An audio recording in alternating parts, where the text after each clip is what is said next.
अधिक मास संकष्टी चतुर्थी व्रत कथा।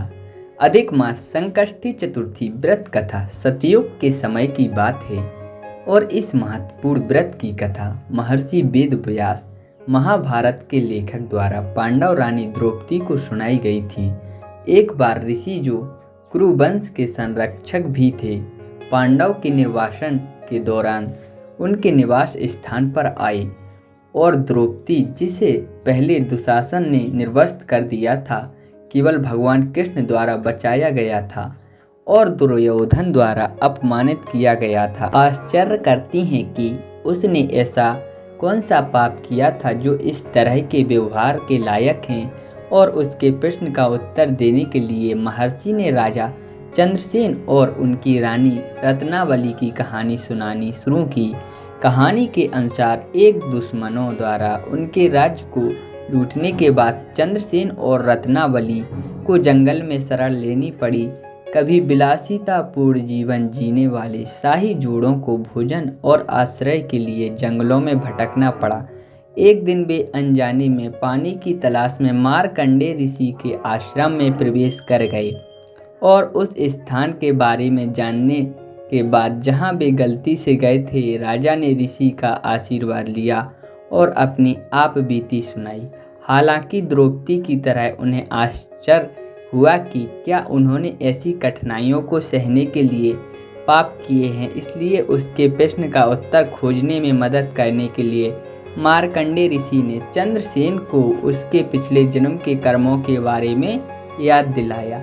अपने पिछले जन्म के दौरान चंद्रसेन शिकार करने के लिए एक जंगल में गया। वहां उनकी नज़र लाल वस्त्र पहने कुछ नाग कन्याओं पर पड़ी।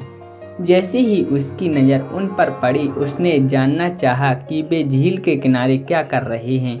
तब नाग कन्याओं ने उन्हें बताया कि वे अधिक मास संकष्टी चतुर्थी व्रत कर रही हैं, जो उनकी सभी समस्याओं से छुटकारा पाने में मदद करता है। नाग कन्याओं से प्रेरित होकर राजा ने व्रत करने का निर्णय लिया।